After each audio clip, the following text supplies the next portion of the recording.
new 2025 MVP NBA awards.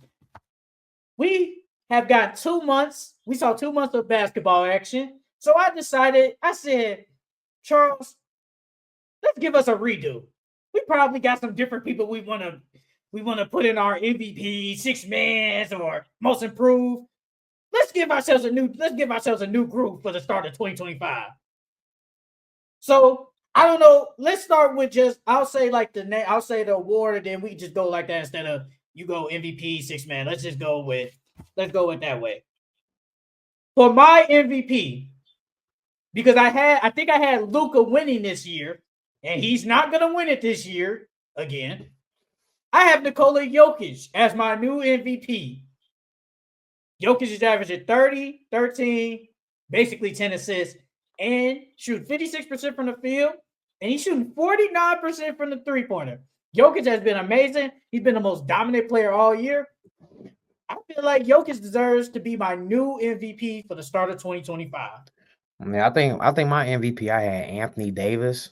I thought you had And then Luca. Luca, it was either Luca or Anthony Davis, one of them. Um, but now it's Jokic, bro. It's Jokic. I am a believer of Jokic for MVP this season, especially after all the triple doubles he's been dropping. And then he's still keeping this team afloat. So that played a big part in it as well. So yeah, I got Jokic for my MVP. Because I had Luca, because I said this is the year Luca finally wins. And I think Luca was playing in the beginning. He wasn't really playing like Luca. He still had good numbers. He started to pick it up, and now he's missing a lot of games. And then he's not gonna win no awards because he's not gonna make And the you missed too many 65 game. games. Yeah, Yeah, you missed too many he's games. not gonna make it. So it's like I gotta pick somebody new. So I went with Jokic, our defensive player of the year. I'm not gonna lie, I had Bam. I think Bam is still playing good defensively, but the Heat are still kind of mid. I think they're still they're not really as good of a team as some people probably thought the Heat are.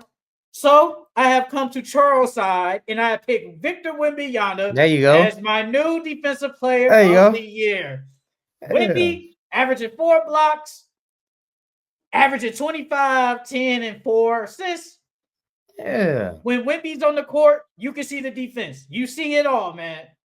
Right now, I think Victor Wembanyama is Wee the wee. defensive player of the year. He is Wee my new wee. defensive player of the year. Yeah, wee wee. Yes. Yes. Yes.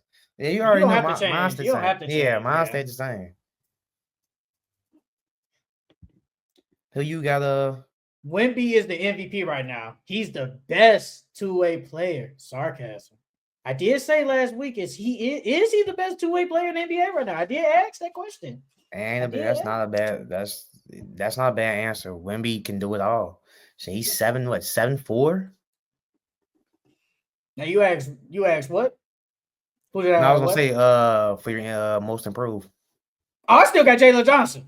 I'm sticking Yeah, with my pick. I'm sticking with same. Jalen Johnson because now we have especially now that we've seen what's going on.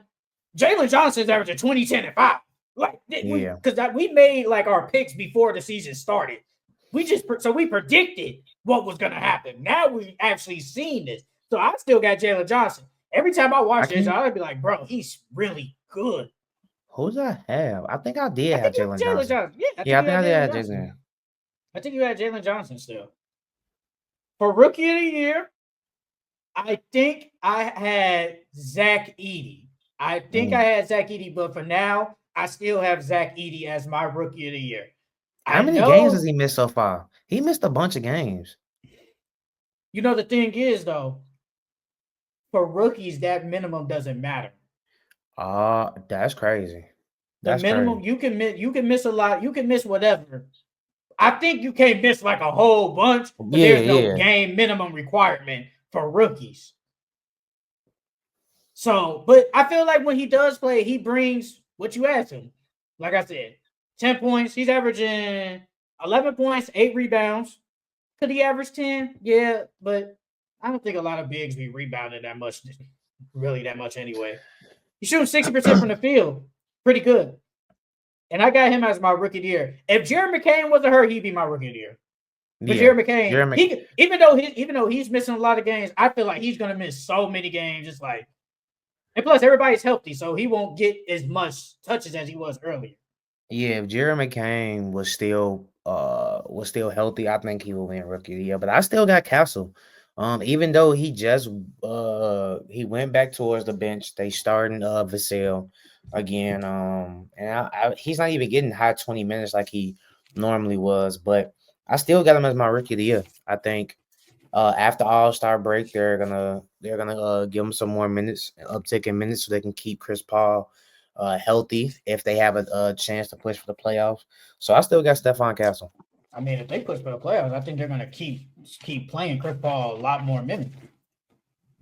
Nah, you don't want to do that because we always see what happened. Either right in the playoffs or right before the playoffs, Chris Paul gets hurt. So you got to keep that man as healthy as possible. All right, I still got okay. Okay. So I found all my stuff.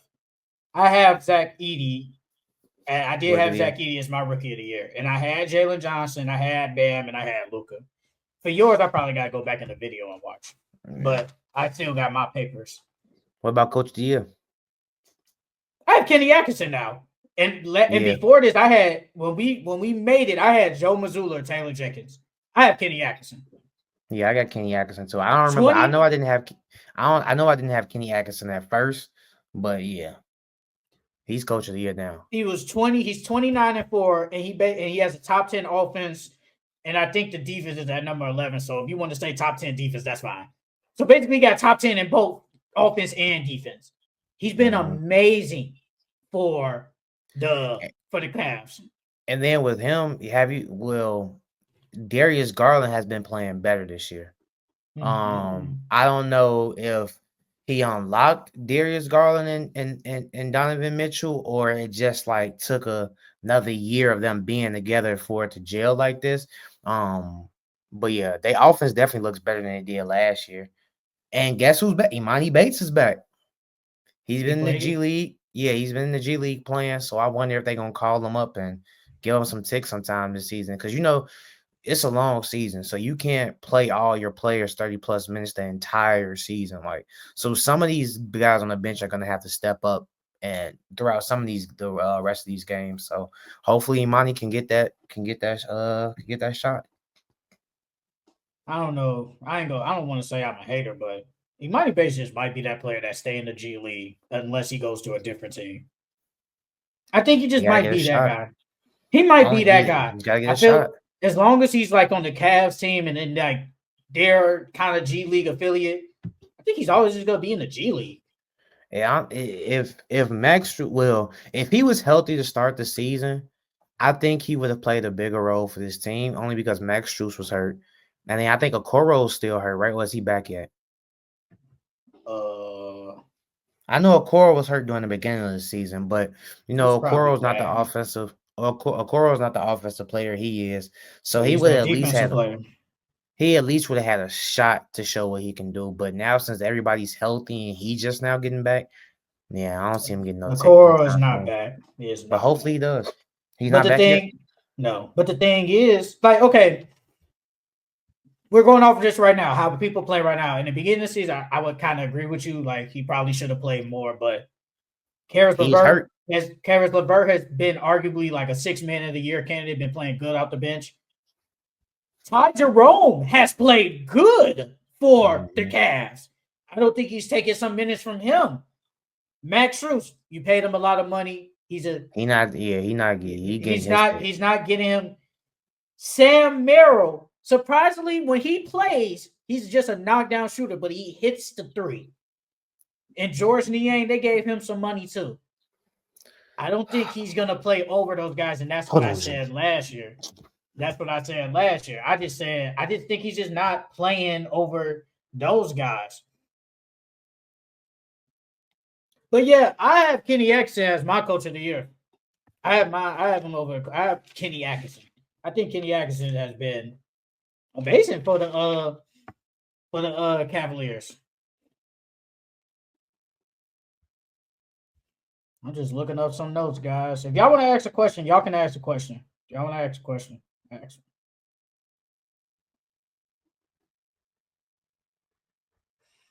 And shout out to you though, Santos. You be liking the videos on Twitter, and I mess with that, bro. I like that. I like that you be liking the videos on Twitter.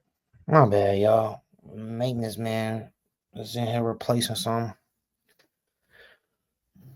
Who do you have as your new 6 man of the year? If you Peyton do Pritchard. have one. Peyton Pritchard. Yeah, Peyton Pritchard, brother. Yeah, bro. Peyton Pritchard has been on one. It took him some years to finally crack the rotation, but he finally did. And now that he's done it, he's shown that he belongs in the NBA. And I honestly think he's gonna keep this production up the whole season. I got him winning 6 man. He averaging 15 points and shooting 42% from the three. Off the bench. This is off the bench. Yeah. I had Malik Monk. Like, that's who I had. I had Malik Monk. Like, in the beginning of the season, I had Malik Monk as my 6 man. But then eventually he started. But Peyton Pritchard, I just think he was I think Peyton Pritchard just maybe had been playing better than him like all year. Like Peyton Pritchard just been really good. So yeah, that's my new 6 man of the year. Santos, who's y'all team? My team is the Warriors. Well, if you let Sheldon tell him, my team is the Mavs. But I don't really have a team. It's more player oriented. So whoever my favorite players is, those are teams that I watch. The Mavs. What are we doing? Like, what are we talking about? I watched Stop the Pistons. It. No. I watched the Pistons. No. We're not. You're not going to do this. You're not. No. Don't. No. We're not. I'm not letting you do that. Guys, the 3 people in the chat. I put this on. I ain't gonna say the person's grave, but I put it on my grave. I have video of this man saying the Mavs are my team. You can literally go look at the video. Bro, he clearly that's because my favorite players are on the team. That's so. But did you not say the Mavs were your favorite? Did you not say the Mavs were your team? Did you not only because of Luka and Kyrie? So that's your team. Only because of those two. Only because of those two. Yeah. But so that's your team. Yeah. All right. So thank you. Just admit to it that you are a Mavs fan. It's okay. It's okay to say you're a Mavs fan. Yes, you root for the Pistons because of Cade. But if you had to choose, you could put your stock more in the Mavericks than the Pistons. Let's just be honest. Let's be honest. We're not gonna do that. Me, I'm biased. I like LeBron, so I'm going with the Lakers. Since LeBron been with the Lakers. Basically since LeBron with the Lakers since what 2019. Just been with the Lakers. So I'm with the Lakers, man. Santos, I'm like Drew. I'll pick a side. You know, he a LeBron fan, but be fake rooting for the Lakers. Wait. On his birthday, was you that guy that posted that LeBron Hennessy talking about I finally got my king inside me? No, come on now, bro. That's you, your glorious king. That's what you said. That's your glorious king, man. That's my glorious king, but that's some wild. That'd be wild, man. That'd be overboard. Them people that be in the comments that talk about, they be like, where do I start? My Pookie. No, that'd be wild. That'd be wild when they be talking about that. See, Santos just said it. Said ain't nothing wrong with being a Mavs fan. It's okay. It's fine. No, I ain't saying there's nothing wrong with being a Mavs fan. I'm just not. It's like you're denying it. I'm only denying it because I'm not a fan of that team. If I say I'm a Mavs fan, that means I've been watching the Mavs since Dirk. I've been a fan before then. No, I've only been a fan because of Luka and Kyrie. Okay, but you are a Mavs fan. That's fine. That's okay to say. That's okay. You're a Mavs fan. You can say it. I root for the Mavs because I like Kyrie and Luka. That's okay. I don't really consider that a fan. Like, to me, a fan is somebody that been with that team through everything. Like, okay, you could say I'm a Chicago Bulls fan. You could say that because I'm gonna be with the Bulls regardless because that's my hometown. So I mean, you could say that, but like, that's the only way I count as a fan. If you're with that team, through whatever. No, you can like the Bulls, like you can root for them. Like me, I root for the Bulls only because I'm from Chicago. Am I a fan of the Bulls? Am I a fan of the Bulls? No, because I could care less what's going on. I don't care. But I do care what's going on with the Lakers. I do care what's going on. You care what's going on with the Mavs. And don't get me with that, they lose, it is. No, because to push your agendas, you need them to win games. You can't say Luka was dropping 50 points in the finals, but he gets swept. You can't push agendas like that. You can't. So you need them technically to win the games. Like you always said Luka is the best white boy in the game. Is he not the best white boy in the game, but the best white boy ever? Technically, you can say that, but you can't push the agenda yet because he hasn't won anything. So technically, he's not. So he has to win. So you need the Mavericks to win. So yes, you are a Mavs fan. You just don't want to say for something. Who you got for your exec of the year? Executive or did you do that one? I didn't do that. But if I look at the teams, I can go off it. If I look at low key, I'm going Leon Rose, bro. That cat trade did. First off, the Knicks have been looking for stars. I give it to Leon Rose because of that cat trade. They've been looking for a superstar or a star for the longest, and they finally got that in Jalen Brunson and Cat. And now their teams look like a title contender, which they've been looking for years. So I'm giving it to Leon Rose. I could say Sam Presti. I mean, getting Alex Caruso, getting Isaiah Hartenstein, really haven't traded for nobody, and just able to get a lot of draft picks. I know that's a long time ago, but just signing them and just getting a lot of draft picks. I mean, you can't beat that. Like, Cat is better than Hartenstein, obviously. But you can argue Hartenstein's impact kind of been better than Cat's. You can argue it. I'm not saying he's better, but you can argue the impact has been better. Because since Hartenstein came back from his injury, that's when the Thunder went on their run. And look at them now. They won 12 games in a row. So I would pick Sam Presti, but Leon Rose, I mean, making those moves, getting Cat, you might have kind of over traded for Mikal Bridges, but don't matter. Traded for Cat, re-signed Brunson this offseason, re-signed in OG, even though you said you weren't going to sign him to $40 million. But I said you got to make that, you got to do stuff like that. That's how it works. But just signing all those guys, I think that's great for the Knicks. And look at where they at now. 9 games in a row, 3rd in the East. All right. That is it for that was D'Angelo Russell. No, that was our NBA, our new NBA awards for 2025.